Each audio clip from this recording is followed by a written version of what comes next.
Corsica, like Ibiza, don't like van lifers.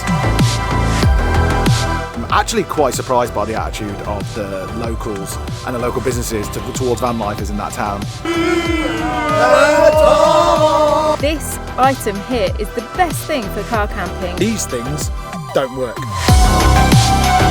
I was not expecting this at all. If this is what it's like, judging by this example, then we are in for such a treat.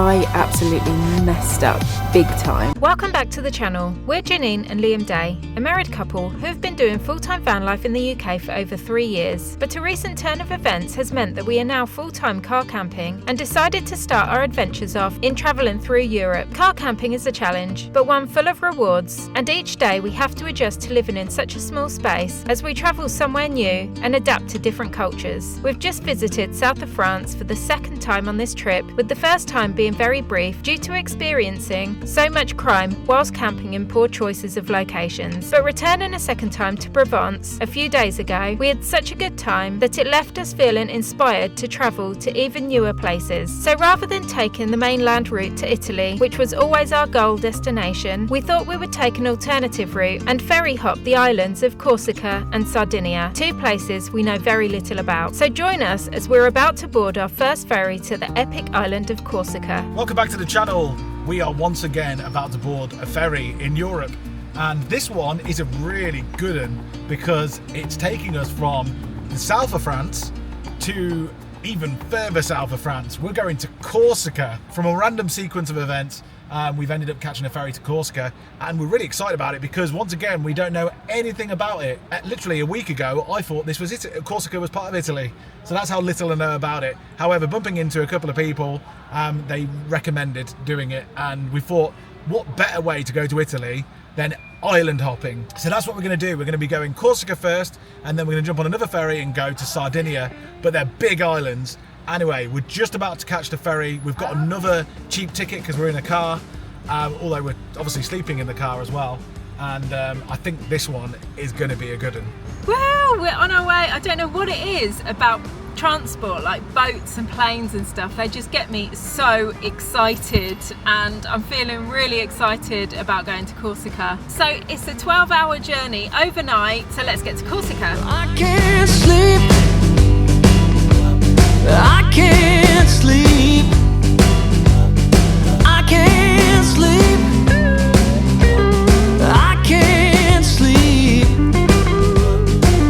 until the morning rise. Maybe I can't sleep.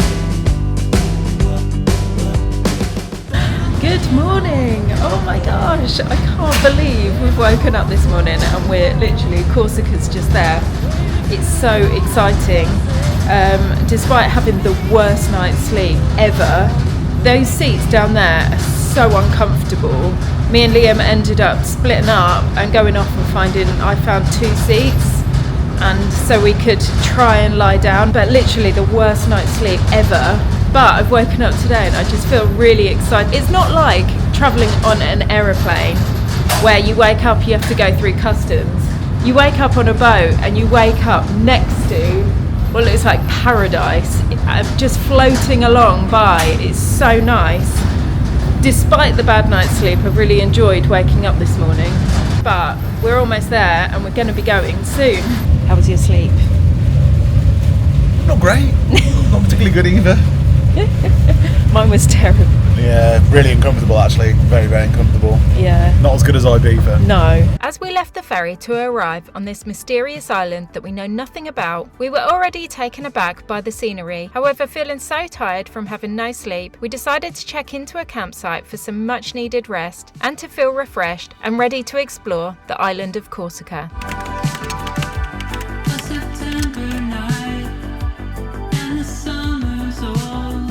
Wow, look at the sunrise. Beautiful. It's incredible. Door is open like the fuse.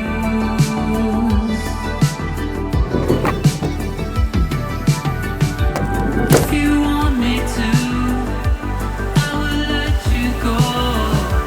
There'll be someone new. I don't wanna know.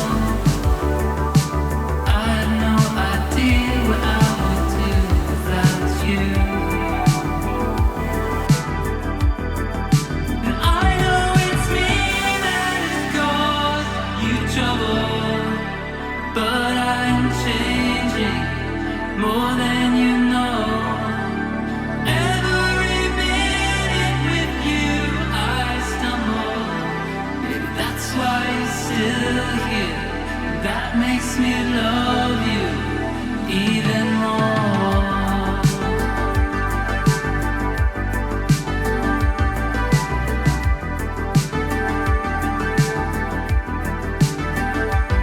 Good morning from Corsica.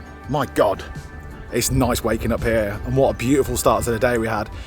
We literally woke up with the sun just raising his head above the horizon, and that was us then. And we you know, this is what I love about car camping, is you just spend the day sort of with the sun. The sun determines your day. I really enjoy it. What we did is we came off the boat, the ferry, and we just drove straight to this campsite. It's not too far away, because the back of our car was a disaster. They made us take the roof bag off, and all of our sort of electronics and gadgets and stuff needed charge as well. So campsites are really good for that. And this is a bloody golden nugget. It really is. It's my problem with campsites is all the rules that you have. Take away the fun aspect of it and the freedom aspect of it. I've not seen one rule in this place. I don't know when you check in, when you check out. And it seems like everybody else here knows it as well. It's the most chilled out campsite I've ever been to. It's only the second campsite we've been to in the car as well. Really top notch, and being able to camp right on the beach here is like worth its weight in gold. And it's only 28 euros without power as well. So the plan is, with Corsica, is to go pretty much from where the boat dropped us off all the way south to where the boat takes us to Sardinia, and seeing things along the way. One thing that I would say about it is that Corsica, like Ibiza, don't like van lifers. So we're going to experience it together. You know that we like to wild camp, and that's how we like to do things. There are no airs here as such, so we're either campsites or wild camping, however you want to see it. So it's going to be interesting. It's going to be adventure. I thought before we set off and leave this place here, we're in no rush whatsoever, because just look at it. I thought it'd be really interesting to show you what's going on in the back of the car with camping, the things that we're using, the things that we're not, what we need for Corsica, all of the gadgets and stuff, and the things that we're using and we're not using before we set off. So let's go through that first. Okay, so the first thing on our list of things that we absolutely can't live without in the car is the fire maple, which is actually, we thought it was a jet boil. It's exactly the same as a jet boil, and we've been making cups of teas and coffees in literally about 40 seconds it takes to boil. It is so good, and it combats the wind, and we do get very windy days. So yeah, we can always have a cup of tea or coffee, which is essential.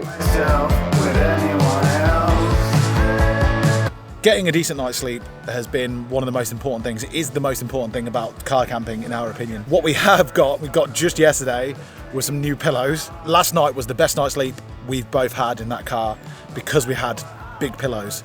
So that's changed everything for us.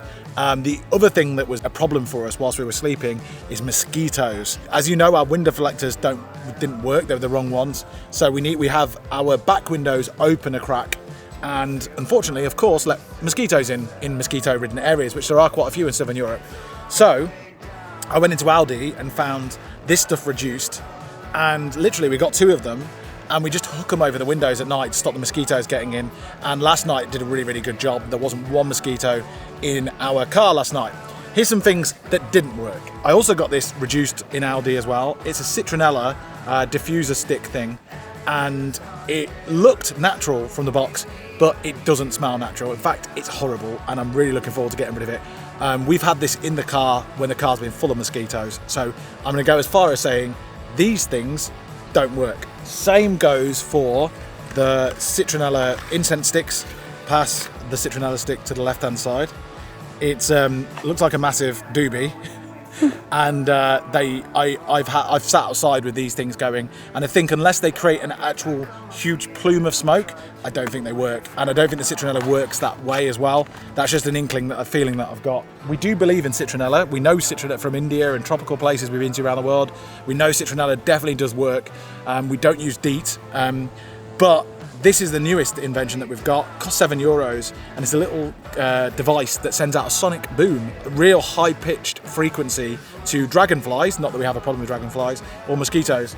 We've been using it here for the last sort of 18 hours, and no mosquitoes. So I wonder, it clips on, it takes 3 AAA batteries, 2 AAA batteries, and we'll let you know how we get on with that. But this seems to be a really non-toxic way of doing things. But the best one so far is definitely the nets. And of course, the next thing that we're going to show you is probably the best thing for getting rid of mosquitoes and sleeping well. Okay, so apart from the next thing that we're going to show you, this item here is the best thing for car camping. I don't know what we would do without it, and it is a fan. It's very simple. We charge it up and we hang it up at night, and not only does it keep us cool, but it blows away any mosquitoes that come in, so they literally can't attack us. So it's been so handy. And also we've got a little bit of cotton wool in the back there, which we drip citronella onto, so it blows the smell around the car, also keeping mosquitoes away. Okay, so by far the most important thing that we travel with is the BLUETTI power bank. Without that, none of this would be possible, because we're constantly charging USB fan, the drone, the fridge when we're stationary, when we're not driving, the laptops, phones, everything. We're just constantly charging all the time, as most people are these days. The BLUETTI power bank has USB-C ports, USB, 3-pin plug, cigarette lighter. It's got everything on it that you need. And how we usually charge it up is via the cigarette lighter in the car. So when we're driving, it just naturally tops it up. But as you know, recently, before going to Ibiza, the cigarette lighter of our car broke, so we couldn't use that anymore. And because we don't stay at campsites very often, the only thing that we could do was get the solar panels out and charge via that way. Thank God we've got solar panels with us, because when we do that, it tops us up just enough to keep on going, and that's what's important.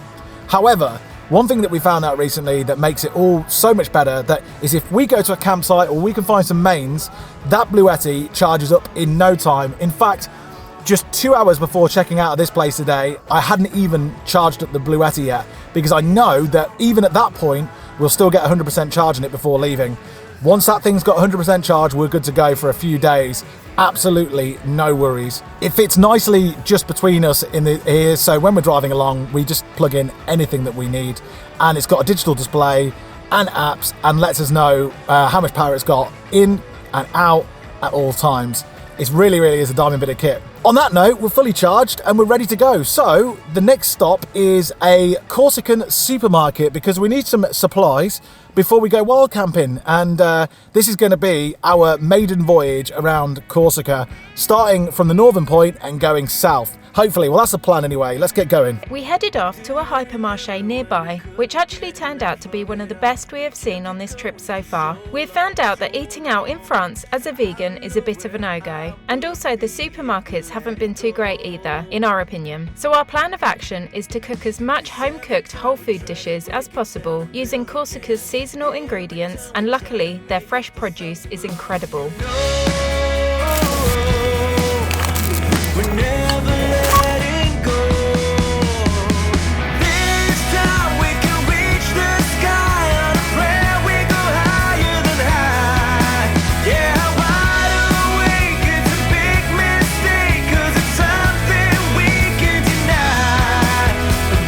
Okay, so Liam's really happy, because what's happened is I thought we were going on a coastal route to the north of the island. What's happened is we've gone through a mountain pass now. So we're up in the mountains on these twisty, turny roads, and I mean, my heart's in my stomach. I'm actually quite scared, but it's absolutely beautiful. I can see why this is like a hiker's island, because the mountains and the scenery is just amazing, but the roads are pretty scary. Wow. Jeez, look at that. Oh my God, look at these. Watch it. Oh, watch it, Lee. Oh, word. Whoa. Wow. Absolutely stunning.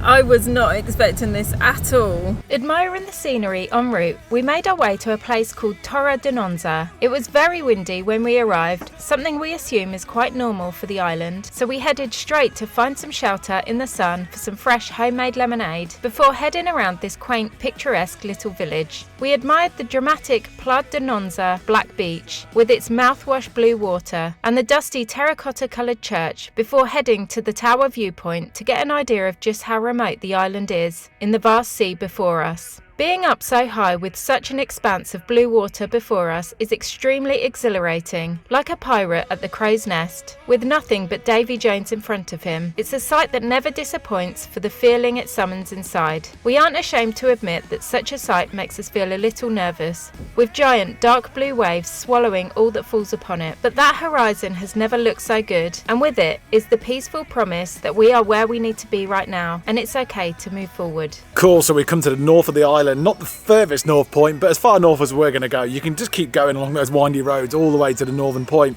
But this is where we're going to start our trip proper.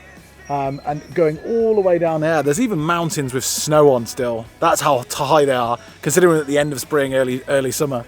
And that's the whole island laid out in front of us that we're going to be travelling down for the next God knows how long. And if this is what it's like, judging by this example, then we are in for such a treat. I had no idea it was going to be like this, and I'm already blown away. It's scary this side, and that couldn't be your side. It's just a sheer drop into the ocean. It's absolutely terrifying. Wow. That scenery. Oh my God, slow down.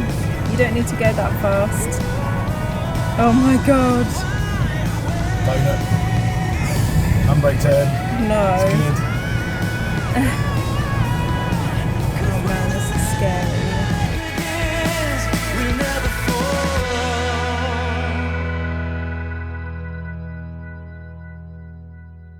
Okay, we are heading back down the coast again now. As we were passing through, we went past a place called Port Florent. I think that's how you say it.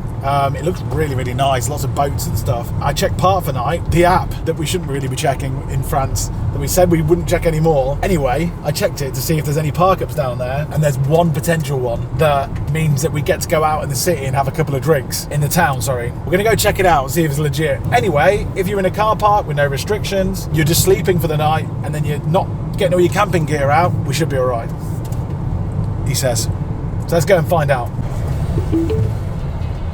Your destination is on the right. Oh, nice. Check this out. Well done.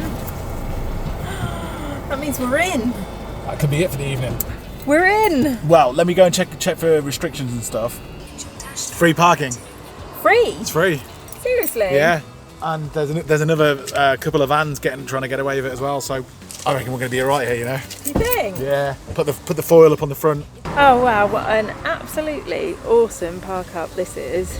It's so pretty. We're actually setting up the back because it is so windy that we've decided not to cook, because you just can't cook in the back of the car when it's this windy. It just takes forever. So we've decided to actually go out to eat something. They've got quite a few pizzerias around, and we thought we might try and find a plant-based pizza. We've decided to set up the back ready for when we go to bed, and we're just going to hop in the back when we get back and like really stealth it, just get in and be really quiet, and we'll have a wonderful night's sleep with no problems. I reckon we'll be all right. I reckon we'll be fine. Yeah? Let's go and enjoy ourselves. Yes. Yeah. Heading off into the marina town of Port St. Florent, we quickly realised that this is home to many very expensive yachts mooring up in front of a line of trendy restaurants and bars, which were packed at this time with holidaymakers and locals coming out to enjoy a cocktail or two for sunset. And they say, do as the locals do, so we grabbed a cold beer for Liam and a pina colada for me and enjoyed the heat of the afternoon in the marina before grabbing a veggie pizza for dinner in a local pizzeria. I keep hearing your steps in the hallway and the sound of your car from the driveway, but I never admit all these things that I miss. If you ask me, I deny that it's true. I'm over you. Yeah, I'm over you.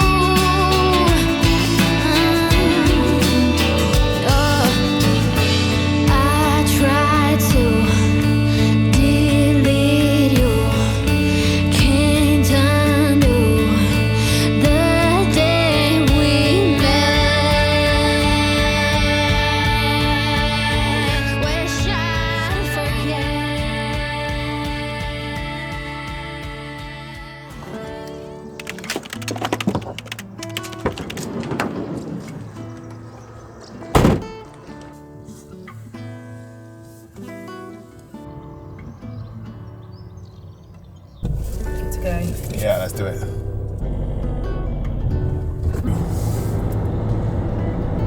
The cafe. Glacier. You alright, sweetheart? Okay, so I absolutely messed up big time last night or yesterday. We arrived in Corsica and I was so excited to be here. Our first trip around the island, and it was really hot and sunny and windy as well, and I forgot to drink enough water or liquids. So I became really dehydrated. I woke up in the middle of the night and I had a pounding headache. I tried to drink as much water as I could, sort of at 3 o'clock in the morning, which actually has helped today, but it hasn't cleared it completely. In the morning, when we were just leaving, just then, I still felt terrible. So we had to come into this little cafe and grab a tea, and I'm just drinking as much tea as I can to try, and actually it is really helping, but it's just a reminder of how hot it's suddenly become. Even the wind is quite deceiving as well, so just a reminder for me to keep drinking, keep hydrated, keep drinking water, and to not get too excited and to look after my health. So yeah, I'm gonna drink this now.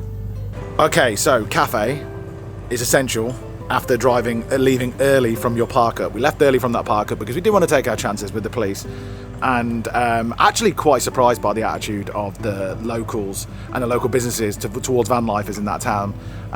It wasn't what I expected it would be. We felt quite welcome, and we were parked right next to some very expensive yachts.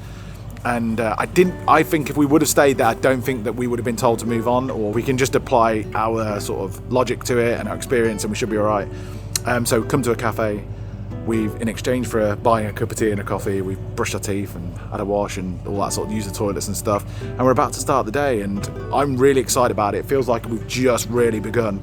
And now I'm starting to understand what Corsica is going to be like. You know, it is basically an island covered in mountains. And in between those mountains are beautiful villages and towns and beaches. And that to us sounds epic. I know there's going to be a few surprises thrown in there. Let's face it, Corsica, you know, it took us 12 hours to get here on the boat. It's probably more Italian than it is French, yet it is a French island. And we're seeing pizzerias everywhere. It's only been like, I think, 300 years, 200 years, something like that, when Napoleon was born, and around that time it became French. But was, before that, Genoan. The whole time there's been like this Corsica sort of revolution happening. So I think they've got their own identity, culture, away from the French and Italian thing. That's just a hunch. I'm really looking forward to exploring it. We know what southern France is like, and we're going to move on to the next place, and there's a lot more surprises to come, I'm sure. Moving onwards on this amazing island towards our next location, winding our way around the dramatic mountainous roads. Feeling lucky to have such a small vehicle, we took great pleasure in popping into all the amazing mountaintop cafes along the way, with epic views and an attempt to rehydrate myself. It's very easy to see what Corsica would have looked like back in the days of Napoleon and further back in time, as lots of it looks unchanged. Somehow they've managed to keep its primal beauty without ruining it with too much development. From ancient times, Corsica was a prized gem in the Mediterranean, attracting Greeks, Etruscans and Romans who each left their mark on the island. The medieval period saw fierce battles as Corsica resisted numerous invaders. Then the 18th century brought Corsica's hero, Pascal Paoli, who boldly declared independence from Genoa and established one of Europe's first dramatic constitutions. Later, Corsica became part of France and saw the birth of one of history's greatest figures, Napoleon Bonaparte, born in Ajaccio in 1769. Despite Corsica's incorporation into France, Corsica's unique culture and spirit of independence endured.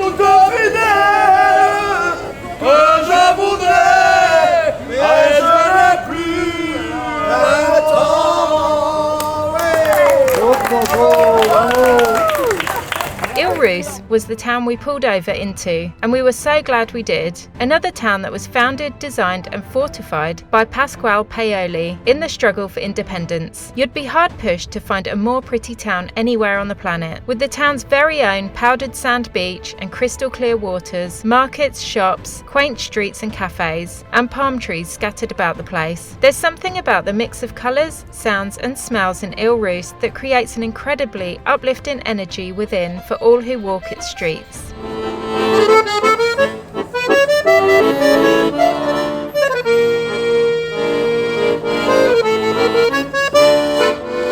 Okay, so we've parked up in this amazing little forest by a beach next to some tennis courts, and I think we're gonna have something to eat because we're both so hungry.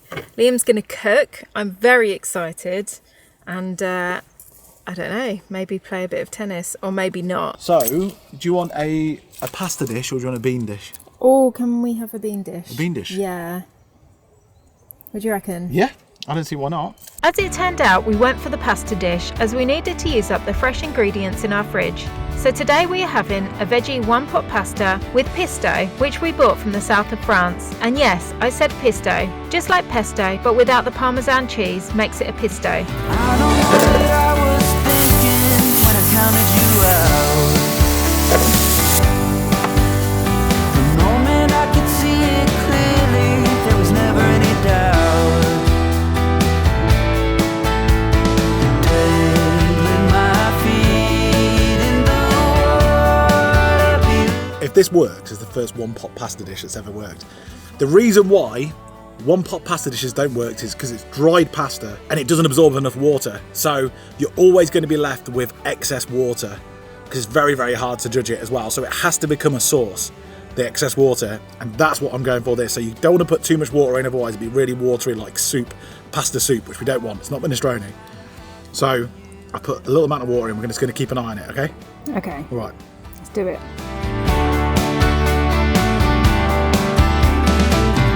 There were times when I thought I could figure you out. Oh, it smells gorgeous. That's what we're talking about. Yeah. Has only one setting. Scorchio. Every mistake that I Thank you. Oh, it smells really good. Good. I need a fork. Honest opinions, yeah? Yeah. Good? Pesto or pisto. Pisto. The pisto was really nice. It's like you last night. Me. First successful one-pot pasta. Yes. Well done. Nice. Congratulations. Hey. Those walnuts just give it the bite, right? Really good. I'd put olives in this. I would. Yeah, Yeah. olives would be nice in this. Every time.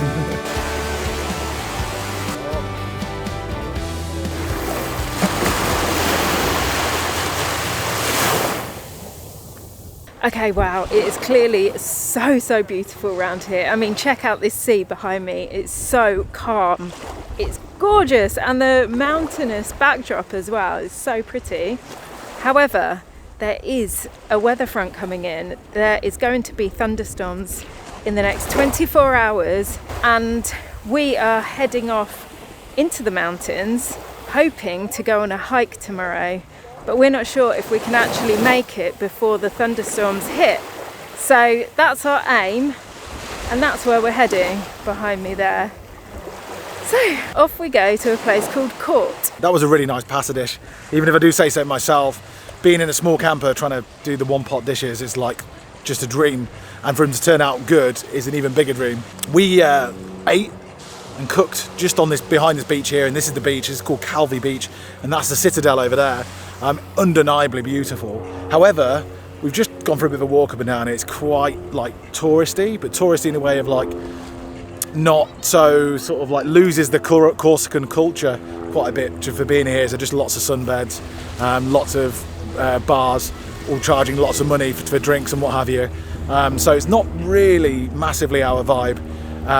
So we're going to go move on and see something else. Making our way into the mountains, keeping our fingers crossed for good weather, we made our way to Corsica's central city of Corte, a stunning and busy place that was once the capital of the island during its brief period of independence. Corte is like something straight out of a fairy tale, with beautiful buildings surrounded by big mountains. Whilst finding somewhere to park up, we saw a number of no campervan signs. However, using the Park for Night app, we found a quiet little car park with no restrictions, so parked up and sorted out the car, ready for the evening. With some time to kill before bed, we went to the town to indulge in the local culture for an hour or two. And Corte, unlike the coast, was full of locals having a great time. We headed to a street bar with many to choose from, and relinquished in being able to sit outside at night time. Liam ordered a pint of the local Pietra beer, made from fermented chestnut flour, and Liam saying it might be the nicest lager he's ever had. And I was feeling brave, so ordered a drink that you see everyone drinking in Corsica, pastis, a cloudy yellow liquor served on ice that you add fresh water to, but I wasn't keen at all. It tasted like sambuca, which I really don't like, but a little sweeter, like aniseed balls from my childhood, which I actually loved. Either way, I couldn't finish it.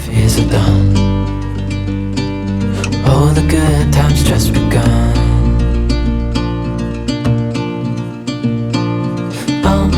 We know what we have, let's hold on tight. Found what we're looking for in life.